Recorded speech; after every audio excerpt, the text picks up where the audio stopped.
alien spacecraft did not crash in Roswell, New Mexico in 1947.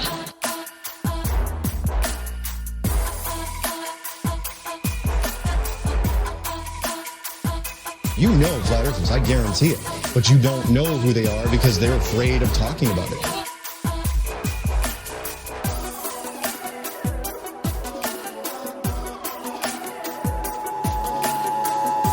This is not a test. This is your emergency broadcast system. Hello, and welcome to the Subliminal Deception Podcast. This is the 5th episode now, your weekly dose of conspiracy theory bullshit. Basically. My name is Cody. I'm joined by my co-host Philip. How are you, buddy? Doing good, Cody. How about yourself? It's been a week, but you know what? These podcasts, they keep me going. They keep me sane. I can honestly say that without, just sounding whatever. You know what I mean. Yeah. Coming from someone who's worked 12 days in a row and who's going to have to work another 3 days in a row.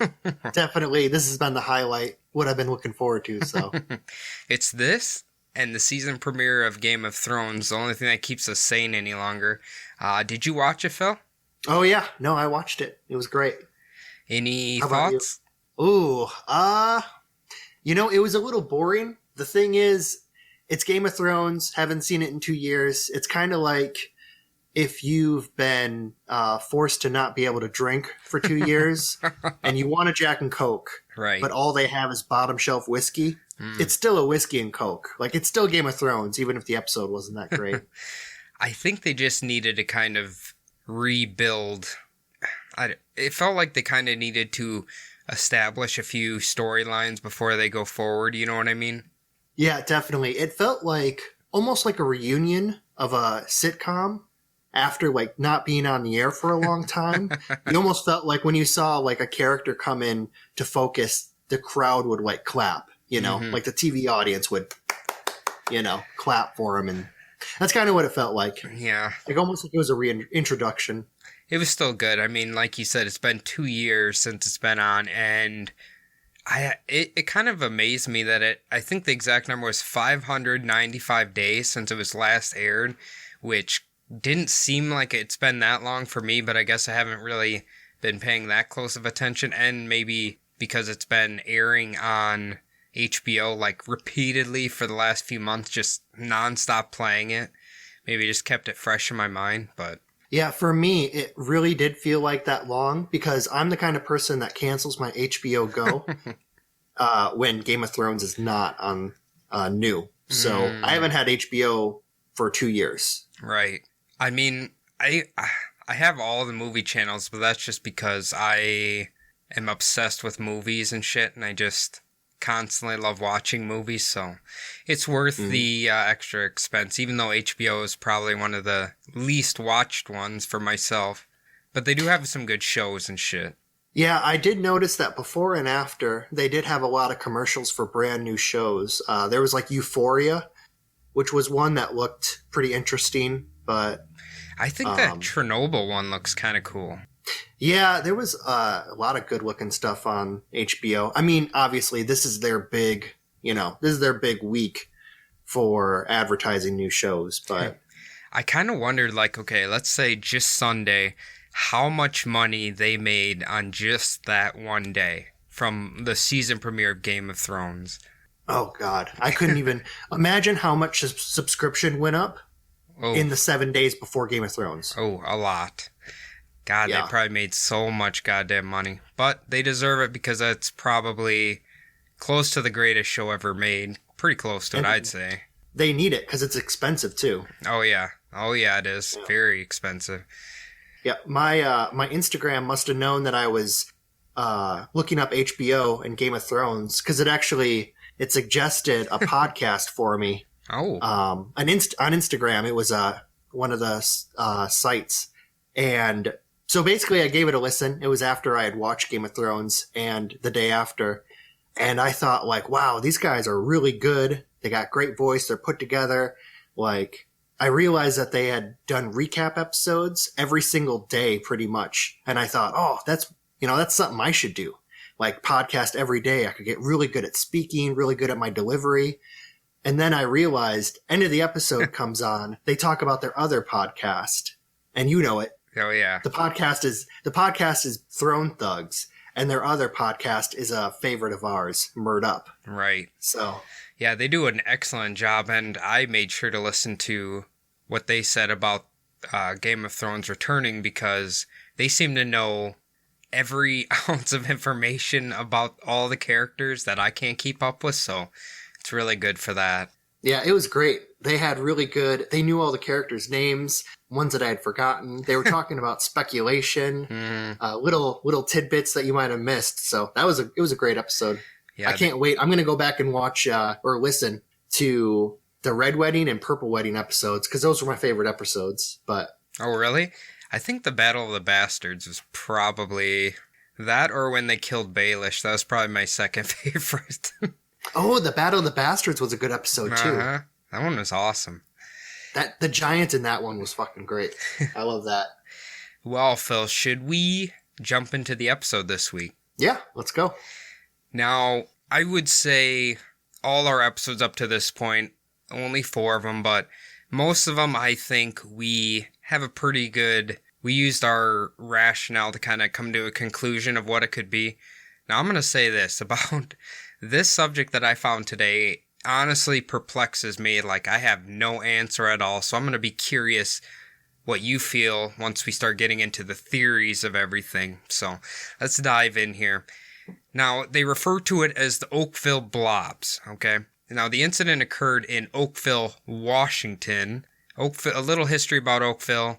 As of 2010, the census listed the town as 684 people, so very extremely small town.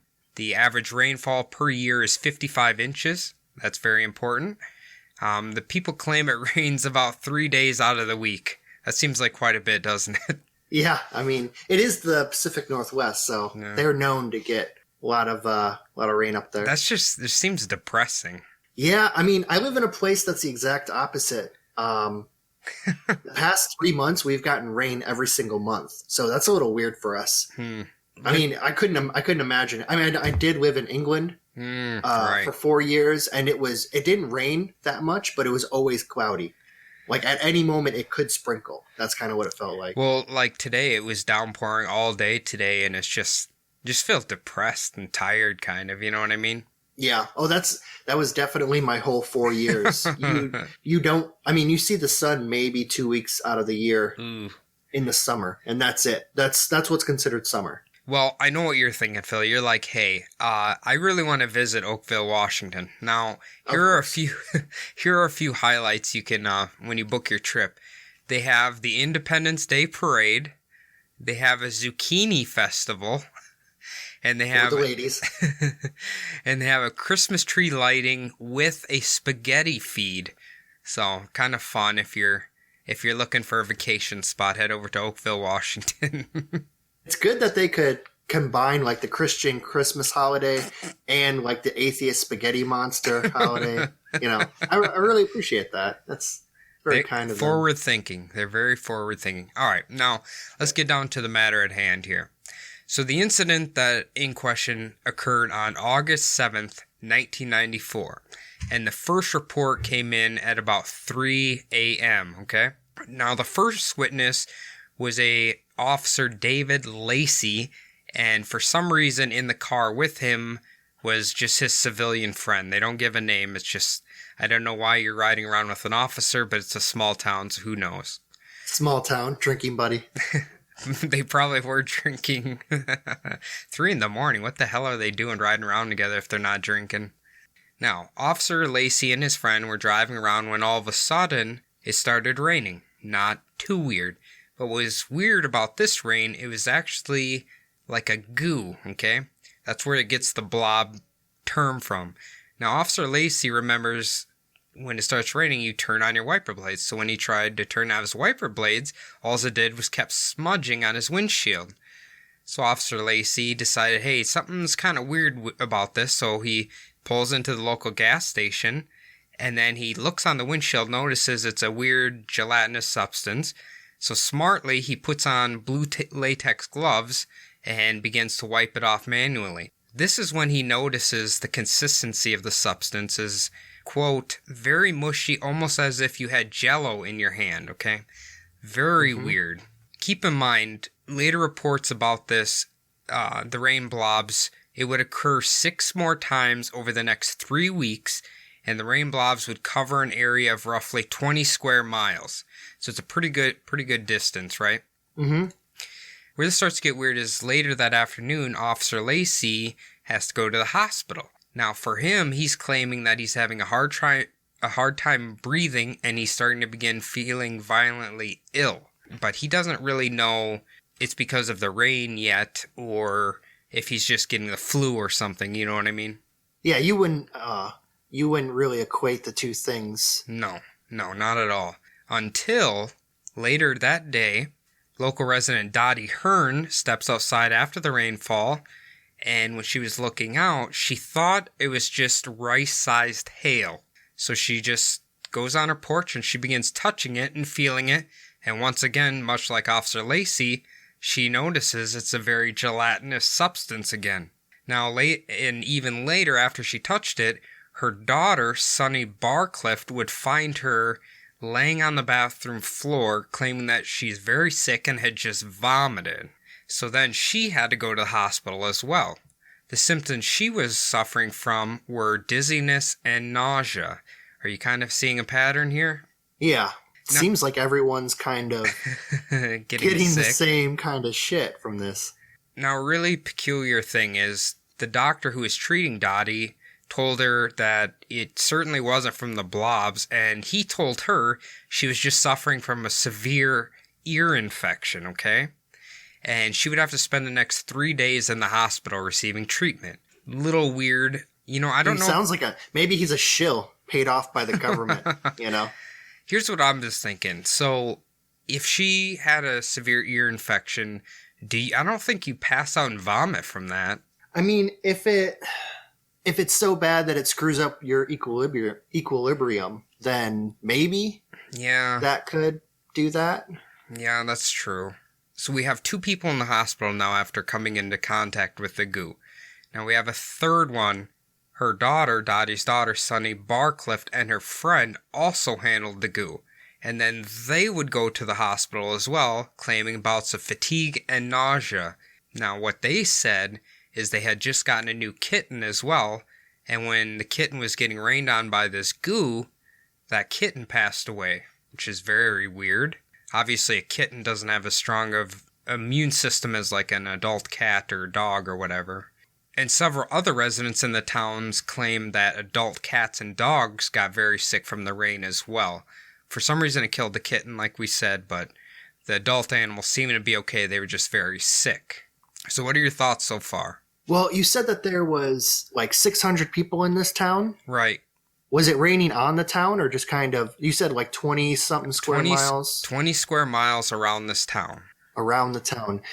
If it was causing, you would think that this would be a big happening, it's a small town, so. Right. You would think everyone would handle this goo. And you would think that there'd be over 600 sick people. It's weird that there's only a few sick people. Oh, hold on and some sick cats. Hold on a minute now. Or is that just so far, maybe? Those are the only 3 witnesses that came out publicly about it. The whole town had several people who were sick as on top of that. The hospital was filled with people who were sick as well. So okay, that makes sense. Yeah, I know it seems like it's only these 3, but the town itself was very sick. It's just these 3 are like the main ones who like publicly came out and acknowledged all of this shit. Now, not everybody would be sick instantly. Like I said, it occurred, I believe, 6 times over the next 3 weeks. So people were coming in at different stages over the next 3 weeks. The different symptoms that the other residents were claiming: breathing problems, blurred vision, nausea, and vertigo. Those were the main symptoms that people claimed they were suffering from. Now, another resident named Beverly Roberts claimed that the entire town suffered from flu-like symptoms for the next 2 to 3 months, and it just wouldn't go away. That's it for 2 to 3 months after the gelatinous rain stopped. Basically, from the first time the rain came down, all the times it was raining, for the next 2 to 3 months, Beverly Roberts claims basically there was like a weird illness that was just getting everybody there, and it just wouldn't go away. It was like, I don't know, like a plague or something. I don't know. A flu, basically. It kind of sounds like that South Park episode with the zombies where the doctor just kept claiming it was pink eye. Oh, yeah. That was a good one. Yeah, that's a season 1. It's like, well, with that doctor, did he claim that everyone who came in just had the ear infection? Like, I see, that's where they don't say. It was only Dottie that the doctor actually said, hey, you have a severe ear infection. All the other people, they don't really say what the doctor said about him. It's just maybe, what I was thinking kind of is maybe because Dottie's older and Officer and her daughter are younger, maybe they have stronger immune systems, you know what I mean? Like it affected her worse than the more fit civilians of the town. Yeah, right, correct. All right, now her daughter, Sonny Barclift, actually managed to put a bit of the goo in a little container and have it tested. And it was tested by a man named Dr. David Little. I think it's Little. It's Little. I'm pretty sure that's Little. Either Little or Lytle. It could be David Lytle. Either way, it's a weird name. Now, here's where it gets kind of weird. The first test, he concluded that the goo contained white blood cells, okay? Now, the sample was then sent to a Mike Osweiler, who worked for the, hold on for this, Washington State Department of Ecology Hazardous Materials Spill Response Unit. Whew, I feel like they should have a shorter title for his job. Yeah, they should definitely have like an acronym, like FEMA or like ICE, something like that. Jesus. Something catchy. That is not catchy. That's like hard to even say. Imagine going to the bar with that and trying to get laid off of like the title. Lady's like, what do you do, Mike Osweiler? Well, I'm the Washington State Department of Ecology Hazardous Materials Spill Response Unit. What do you do? She's like, no. You could hear her pussy dry up like during that title. She's like, I'm not interested. Okay, now Mike Osweiler, I think, had a little bit more knowledge about dealing with cells and stuff. So what he found was they were in fact white blood cells, but they're white blood cells that didn't contain a nuclei. Are you familiar with what a nuclei does in a cell, Phil? Yeah, it's kind of like the central nervous system. Right. Basically, kind of call it the command center, kind of. Now, these cells are generally found in bacteria. Humans, though, obviously mostly have white blood cells with a nuclei in them, so they determined that the goo is possibly some form of bacteria. So, like a pathogen? Possibly. They don't know what it is. I'm going to go over a little bit more testing that they're going to do on these later on, but the initial test, they just determined that they're white blood cells without a nuclei in them, which is usually found in different strands of bacteria, but they don't know what type of bacteria it was, basically. Now later, a amazing show called Unsolved Mysteries. You remember this? Oh yeah, I'm a fan favorite. This show used to scare the fucking shit out of me. Just the music. It's funny how many people like around our age, they even hear that music and it's just like you instantly kind of get creeped out, you know what I mean? Get that little cringe, like your shoulders raise up. It's spooky. So anyway, their show aired, I believe, about 3 months after the incident occurred. So that's why they were able to test the samples and stuff. So they hired a microbiologist at the Washington State Department of Health to run tests. His name was Mike McDowell. He found it contained 2 bacterias, one of which is one that lives within the human digestive system. And they don't mention what the other one was. Maybe it was an unidentified bacteria or something. So that's kind of strange. Now you said it lives inside the human stomach? Yeah, it's a bacteria that's found naturally in the human digestive system. So okay, that is interesting. It just keeps getting weirder and weirder. That's why I'm saying this whole story is just fucking strange, man. So they also had another microbiologist test it named Tim Davis. What he concluded is he believes that the substance came from something that was actually alive or is still alive. So take from that what you will. So basically it could have came from, well, we're going to go into the theories here in a minute, but basically it came from a living creature or something like that. What are you feeling at this point before we get into the theories? Well, when you said it came possibly from like the human digestive system, it could have been, in my mind, like maybe an airplane dumped its shitter over the town, and it just kind of got caught up. Right. Like how hail forms, it just goes up and down in the atmosphere. Right. And then just turned into like frozen, shit gel, maybe. That's pretty smart, because that will be one of the theories we'll be talking about. I have about 5 or 6 of them that we're going to go through. Like I said at the beginning of the show, I went through all these theories, and a lot of them, this whole scenario kind of leaves me perplexed. So when we get to the end of it, I'm going to be curious what you think here. All right. So we're going to start off with something that might be a little silly. Have you ever heard of star jelly? No, I can't say I have. Okay, some other terms for it are astromyxin, astral jelly, star rot, star shoot, or moon poo. Star jizz. Okay, so this is going to be a little hard to explain, because this is essentially almost a myth in itself. Where the legend comes from is people believe that when a meteor shower happens, the asteroids are breaking up and all that, and when they split apart, they release this gelatin that they call star jelly. Are you following me so far? Yeah. And then it falls towards Earth. Now, they can't prove or disprove this actually happens, but a lot of people believe that it doesn't actually exist. It's just kind of a folklore thing, right? Okay. So they don't, like, basically what they're saying is, I guess an asteroid could be like an egg. You crack it open and there's some weird substance inside that then, once it enters the atmosphere, then rains down on Earth. That kind of sounds like the theory of panspermia. Like when a comet or meteor transports cells that started the population of bacteria and all that on Earth. Yeah. You've ever heard of that? So obviously that's technically a theory, and in some sense I guess that kind of could be what star jelly is, kind of. Like I said, they've never actually proven that that actually exists from what we've witnessed. Now, what a lot of people, I should say this, what a lot of the scientific community is blaming the quote star jelly on is actually created from frogs or different amphibians through their ovum jelly. Now, what this jelly is when the eggs are inside of them, it's surrounded in this gelatin-like substance.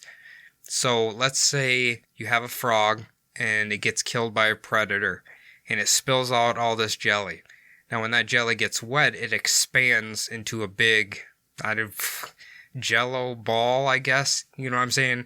It's just the jelly gets bigger when it gets wet. So that's technically what they think star jelly is when people are seeing it. Now, how this could, in my mind, I was like, would it be possible that, say there's a huge swarm of frogs or something, got sucked up into a storm, got shredded to pieces, and then that was raining down on the town? Yeah, that's a good explanation of it. I mean, that's kind of what I was thinking. There's in like Florida, whenever there's like a water spout, which is like a tornado over water, a lot of them, like fish, frogs, other wildlife get picked up and dropped. Exactly. I've heard of stories of like a water spout going over a golf course and it raining golf balls. Yeah. I was reading that too. That's kind of where the term "it's raining frogs" can come from, because obviously they're just tiny little creatures that can get sucked up into a storm or into a water spout like that, and it makes it look like they're raining down on you. You know what I mean? Fertilizing the orange groves. Either way, it's fucking weird, okay? Now, the next one's very strange too. They refer to it as jellyfish bombings. Now, what they're speculating is that the military was... I've never trusted jellyfish. So what they speculate is the military was testing bombs in the ocean, and they exploded a school of jellyfish. They went flying into the air, got caught in the atmosphere, and then rained down in Oakville. And while it seems pretty out there, what you can, if this was jellyfish, what you could say is that would at least explain why people were getting sick from it. Yeah, and it would kind of explain the consistency, too. Correct. I mean, if you imagine putting a jellyfish in a blender, you'd probably come out with, just this goop. Have you ever got stung by a jellyfish? No, I haven't. I haven't either, but I've heard people get, it burns like a motherfucker, and I think you get kind of sick from it, so... When I was in Guam a few months ago, they were actually had, I think it's the purple flag for jellyfish. They were warning people that jellyfish were spawning in the area of the beach. Oh, so stay out of there. Yeah, stay out of there, because if you get stung, it hurts like a motherfucker. Apparently. So I've been to California and Florida, both the coasts, and I didn't see any jellyfish there, but I think in Alaska when I was there, I seen them floating in the water. I believe I seen them up there. They're kind of weird looking things. Obviously, I'm not going to touch them, but... Yeah, I've heard that when they're in the water, they're they're blown up. But when they're on the land, they look all deflated and they look like an empty sack of from a grocery store, just kind of laying on the ground. To be honest, from all the other theories I'm about to go into, a lot of people give a lot of credence to the jellyfish bombings. Okay, since you're in the service, do you think they just drop bombs in the ocean to test them? I mean, they have ranges for this. I mean, it's not just drop them wherever and see what happens. They know what the bombs are going to do. Whenever they drop bombs, they're just kind of seen giving the pilots practice. So, okay, so you don't think it was a swarm of communist jellyfish trying to come on America's soil and they felt the need to bomb them? Well, you know that I'm always worried about communist jellyfish, but I could see maybe a bomb. The thing is, you have to be worried about where you drop bombs, especially off the coast. Yeah, you'd create a typhoon kind of, right? Well, no, I mean, there could be, because you never know what kind of animal life is underneath the ocean. I guess the military maybe doesn't give a fuck about whales, or sea lions or killer whales, whatever. But I was thinking more of the big fish, the big sharks and whatnot. Right. God, just think about, okay, the explosion of the bomb would have to launch the jellyfish fucking thousands of feet in the air, right? To get it to get stuck up in the atmosphere? Or, I mean, in, the storm clouds? Yeah, it's kind of hard to... I mean, it's a long way up there. Yeah. I think that's... It's possible, though. I mean, it's the most plausible that you said so far, so... Well, what do you got next? I think you're going to jump on this one. All right. Now, I'm going to say this for me personally. I think you'll probably agree. I hate talking about the next subject, and I hate people who think they're real, to be honest. Hipsters. I knew it. Yeah, the hipsters were throwing their gelatinous PBRs in the air. No. Avocado toast. Maybe that's what it was, avocado toast that got stuck up in a storm. No, that is chemtrails. Dun, dun, dun. God, I hate them. I hate them. I hate it. So basically, people believe that chemtrails last longer than contrails, and the government has been spraying the skies, supposedly to protect from solar radiation, have weather control, psychological control, human population control, or biological or chemical testing. So basically what they're claiming is they were spraying this area with some new chemical or something, and then it just started raining blobs down and got everybody sick. Or it was a side effect of all the chemtrails being sprayed, caused this weird jelly storm. I mean, if you believe in chemtrails, then it's probably a great theory. But if you don't, then you're kind of left just shaking your head laughing. I mean... Well, how do you feel about chemtrails? I don't think they're real. Like, it's just not something that they would do over American soil. I mean, unless global warming became really bad and they had to put all of the... I think they want to put either sulfur or aluminum dust in the air to try to block out the rays. Yeah.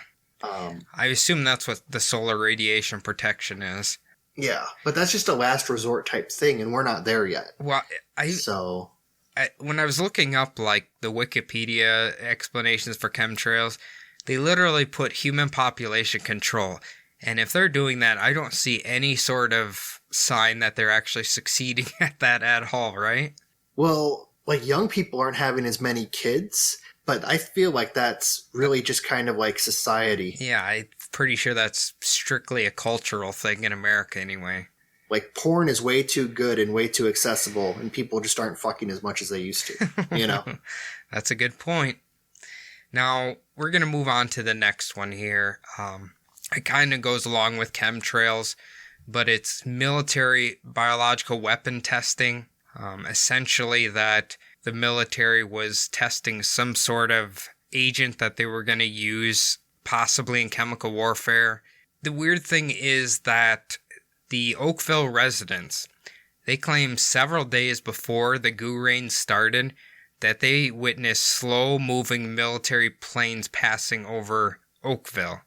Now that's confirmed that they actually said that happened. Whether it did or not, we don't know. Now the Air Force was actually doing bombing runs over the Pacific in August of 1994.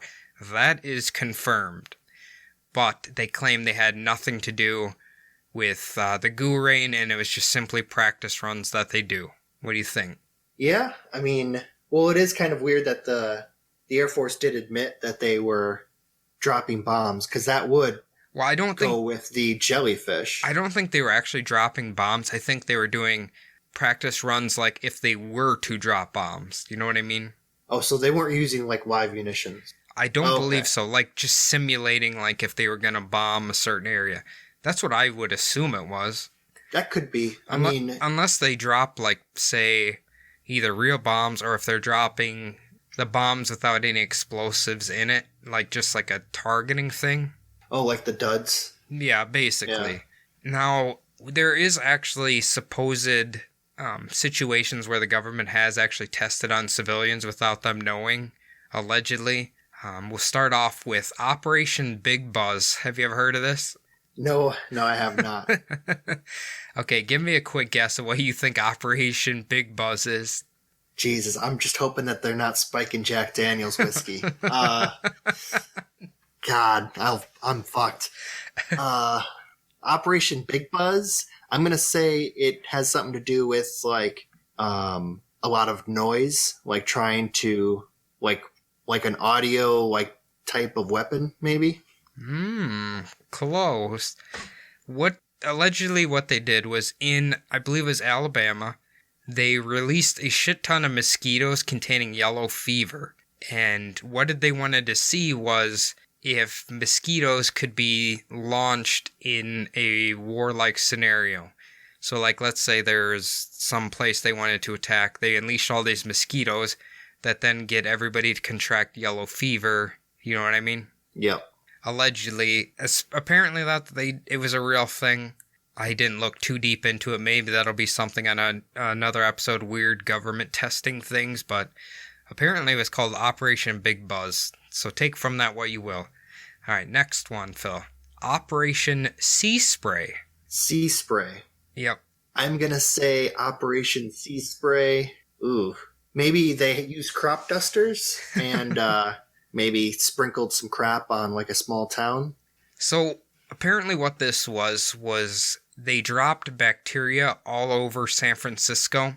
And what they wanted to do was to test how easy it was for enemies to basically access our West Coast and see how easy it was for them to drop their chemical testings or their biological weapons on the area. That's what it was saying. It just said people got really sick, kind of like with the rain blobs, but they weren't complaining about blobs or anything. It was just some bacteria that got everybody sick, and it killed a few people, allegedly.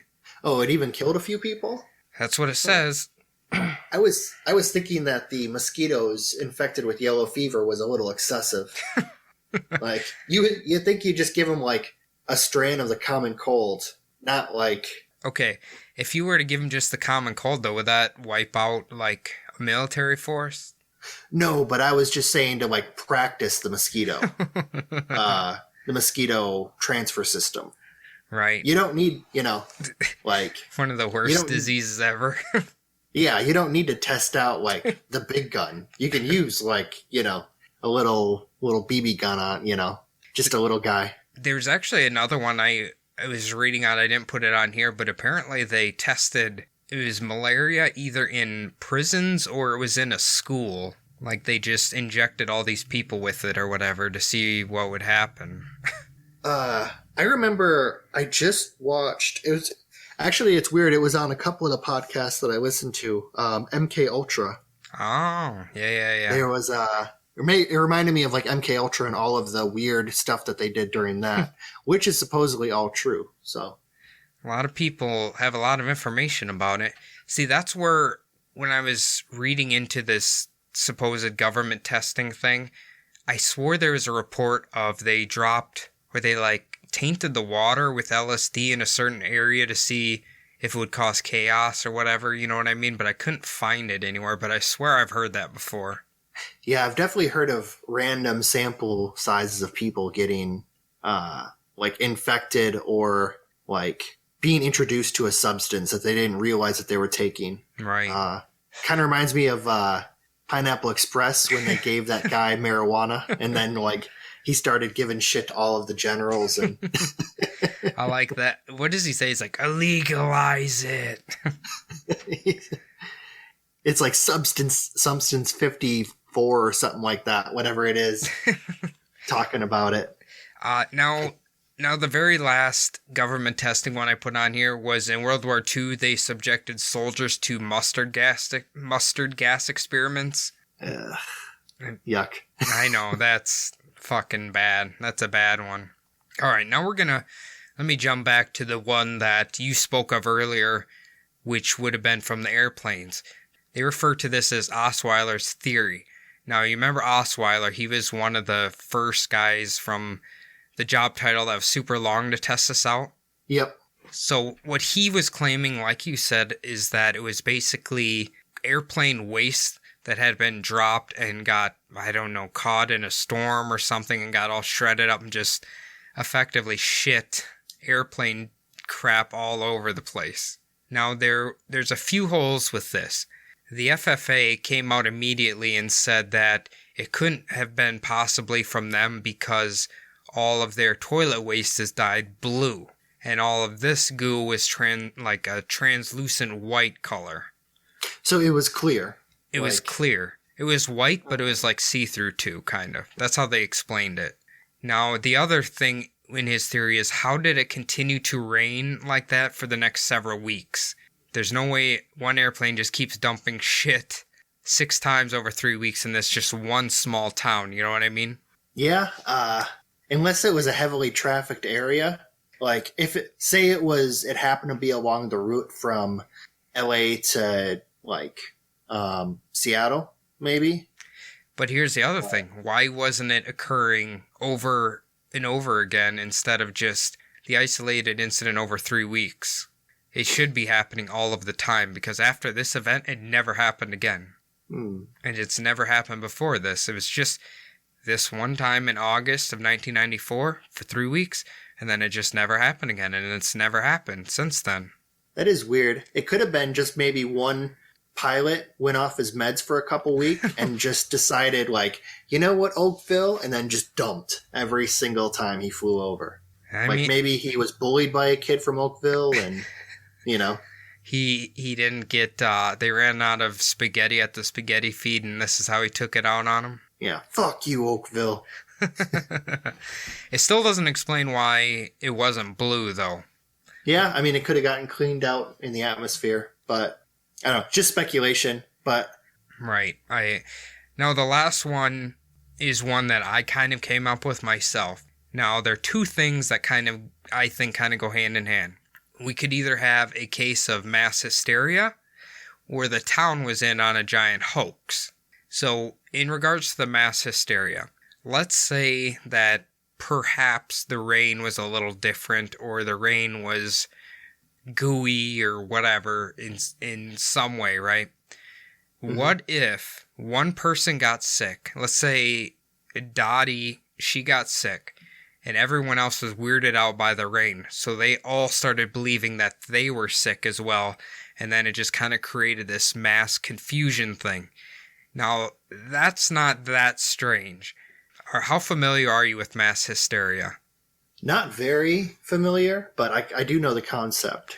So I have a few examples here. Now, mass hysteria is something that has really fascinated me for some reason. So they had something called Dancing Mania of 1518 in Strasbourg, Alsace. I think that's what it is. I think it's a town that probably doesn't exist anymore. But anyway, one person started dancing, and then a whole bunch of people just started dancing, like, repeatedly for days and days on end, over the period of a month for no apparent reason. Some even died of stroke, heart attack, and exhaustion. They had no explanation why everybody just started dancing, but they just kept dancing and never stopped until they started dying. Have you ever heard of this? No, I've never heard of that. Isn't that crazy, though? Like... Yeah, it's kind of weird. Now, one you probably will be familiar with is the Salem witch trials. I was just about to say, I wonder if it has anything to do with that tainted bread, the poison, the bacteria poisoned rye bread. You ever heard of that? From the Salem witch trials? Well, why they think that all of these like kids were going crazy. These females, like female teenagers, they think that there was possibly like poison rye bread. Like some of the rye had gone bad and there was a poison in the bread. Oh, and that's what started the Salem witch trials? Well, it's one of the theories on why people just kind of went crazy. But well, what I heard, the story that I've heard repeatedly is effectively there was no witchcraft or any of that, okay? Basically what it was there's a bunch of little kids, and one of the little kids was in trouble, and he told one of the elders or something that one of the ladies in town was a witch and put a curse on him. So then they executed her. And then another kid seen that kid had gotten away with it. And so he started calling all these women witches. And then those women started saying that other women were witches, and just kind of like snowballed into everybody just beginning to blame each other. Mind you, they hung men too for this. So it was just kind of like a thing, like a big blame game that eventually turned into a mass hysteria where people were just kind of killing each other for no reason. You know what I mean? Yeah, I can understand that. That's that actually makes sense. Like, I mean, it does, because if a little kid gets away with something, they're going to just start thinking that that's acceptable. And then if another kid sees that kid getting away with it, then they think that's acceptable. You know what I mean? So it's just kind of human nature. Now, the last example of mass hysteria is probably one of my favorite ones. Don't quote me, but I believe this happened in Japan. They had something called the penis panic, in which all these men started going to the hospital claiming they had genital retraction syndrome. Basically, they were terrified that their penises kept shrinking. Like, all these men just kept going to the hospital claiming that their penises kept getting smaller and smaller. And of course, the doctor's like, dude, there's nothing wrong with your penis. It was just like one person thought their penis was shrinking, then all of a sudden all these other men started thinking their penis was shrinking. It is a fascinating story, and it is fucking insane. Sounds like a really good excuse just to, oh, that's what it is. Genital retraction syndrome might be a real thing, but the whole city can't get penis retraction syndrome at the same time. You know what I mean? Yeah, it just kind of sounds like a good excuse came out, and they're like, oh, I'm going to go to the doctor, get this documented that it used to be bigger, but, But anyway, you get the idea that maybe one person caused an entire town to kind of lose their shit about this stuff. It's possible. I don't really know. Or the other thing could be that since it's a small town, maybe they concocted a whole theory to come up with a big lie, so then to get publicity in the town and all of that. That's not completely out of the question, but you'd have to get obviously 600 people to agree to it. Yeah, I mean, you wouldn't really need to get all 600 people to agree to it. You could just say that they missed out on it. Or if they don't go along with it, then you could call them out as liars. Right. You just need the most influential people in town to say that it happened. And then it happened. Yeah, that's even if it didn't happen. It's a very good point. So basically, those are all the theories that I have. And to me, I'm kind of left perplexed by, I don't really know what the hell this could be. Like, I could obviously narrow one down that I think is probably the closest one in my opinion, but I don't really know what the hell this is. So, Phil, I want you to tell me what you think the closest theory that could have caused this weird biological goo to rain on the town. I'm a little disappointed that you didn't bring this theory up, but it's so obviously aliens. I mean, come on, aliens. You know what? I probably should have brought them up. I think they probably could have went along with like the star jelly theory, probably. Like maybe they were dumping their shit on the town. Think about War of the Worlds. Remember that movie, the Tom Cruise movie? You mean the documentary? The documentary. I'm sorry. Remember how they were basically pureeing humans and then just fucking fire hosing all of the goop out on the fields to basically what were they doing in that movie? Weren't they were trying to terraform obviously not terraform Earth because you can't terraform, but they were trying to make the planet more like their home, so they were juicing the ground. So their home looks like Dick Cheney's basement. Dick Cheney's funnest dream is. I'm pretty sure he just has fucking nightmare. I think he has mulched up human bodies in his basement. That's his swimming pool. But yeah, I also remember like those giant 3-legged robots, and they had like little ball sacks on them that would like store the humans in them, and then they'd suck them up inside. Stuck them up in the little anus sphincter. Yeah. And I remember Tom Cruise did a lot of running in that movie. A lot of cardio. Yeah. So, I mean, I guess we could have threw aliens in there. I mean, why not? Everything else is weird as fuck. Throw the goddamn aliens in there. So, okay, let's say if it's the aliens, why would they be doing this? I don't know. They just do whatever the fuck they want. I mean, they're aliens. So maybe they have some grand scheme that you can't see. It's just too big. I got it. They were in Pittsburgh partying at the bar. They had severe diarrhea by the time they got to Washington, and they had to dump all the shit all over. Maybe that's it. Being in Pittsburgh is enough to give you diarrhea in itself. We have to bring up Pittsburgh every episode, so there it is. Yeah. It's the best we got. If you do live in Pittsburgh, folks, remember, it is now legal to move out of Pittsburgh, so just go for it. Just get out of there. So, okay, in all seriousness, Phil, what theory calls to you? Oh, I think I like the idea that a storm is picking up animals like sea life and kind of mashing them up in the air and then dropping them on the ground. I kind of like that. I also kind of like mass hysteria now that I think about it. It is something a small town would do to put itself on the map. Right. Well, see, mass hysteria is more they don't realize they're doing it, but the town caught up in a huge lie. Unless maybe it's a combination of both. Maybe one lady was lying and then it caused everybody else to freak out and think they were under attack, and then they started all thinking they're sick. Yeah, and anyone who did know about it, I mean, if you believe a lie enough, it becomes true to you, so... I think like a lot of people's main theory is they think that the government did this and like they were testing some sort of new biological weapon that could be used, so why not just test it on a dinky-ass little town in Washington that probably nobody cares too much about? Yeah, a lot of people need to have that kind of thought in their life, though. Just to make it seem like it's not my fault. Yeah. It's the government. It's The government forced my wife away. The government is why my kids don't call. The government is why I hate my job. Well, see, I don't know. This whole story is just, I remember, I think I might have seen it on Unsolved Mysteries way back when, but just like the whole thing, it's just such a weird event. Like, there's no other reports of this ever happening. You know what I mean? Yeah, I'm going to definitely have to YouTube that episode of Unsolved Mysteries.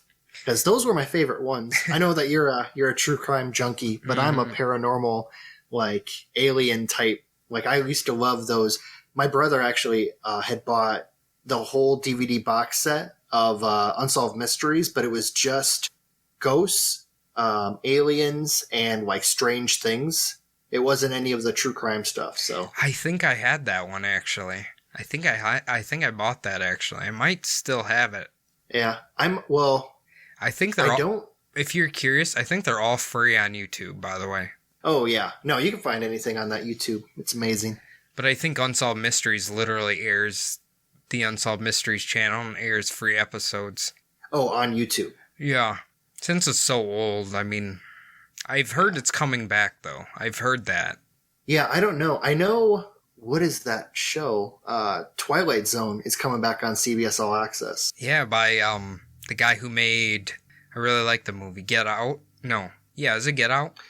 Is it Key and Peele? Or yeah. Jordan Peele. Peele. Jordan Peele, yeah. The guy who made, I think, Get Out and his new movie, Us, which is supposed to be awesome. I want to watch that one. I'm not a huge horror fan, but that looks really good. It looks like it might be a thinker.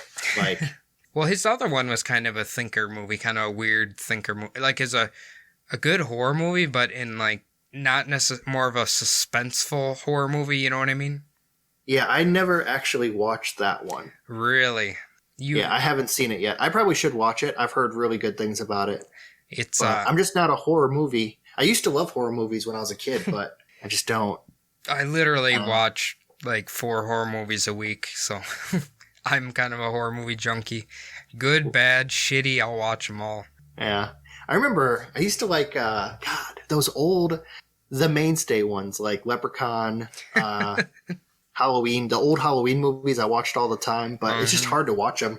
I think horror movies, like, you have to really like them or just kind of, you're not really that into them, which is completely understandable. Because most of the time, I'd say like 75% of horror movies are complete dog shit, so.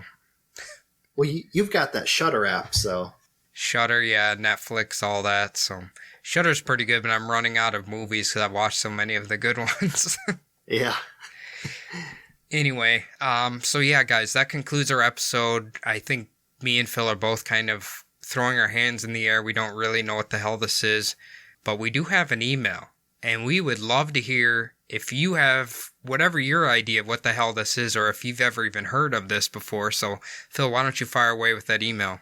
All right, Cody. The email is subliminaldpodcast@gmail.com. Perfect. And yeah, we would love to hear just anything you guys want to talk about, anything on the past episodes, how you think we're doing, if you think we're no good hacks and need to quit talking, whatever. Just let us hear from you. I've heard that before. Now, if they want to get a hold of us directly, where can they do that? Well, I think the easiest way is Instagram, and we are at Subliminal Deception Podcast on Instagram, and that's actually the best way to get a hold of us. Give us a like on our posts, follow us, greatly appreciated. Yeah, so for those who don't know, I'm also on Bumblebutt Podcast, so if you want to get a hold of me, you can follow us at Bumblebutt Podcast on Instagram. You can speak to me directly, or if you want to speak to Phil, hit him up on the Subliminal Deception Instagram feed. Just talk to either of us. We'll communicate with each other. Now, the final thing that we ask is for you to please leave us a 5-star review on iTunes. We have gotten a couple of them, which are awesome.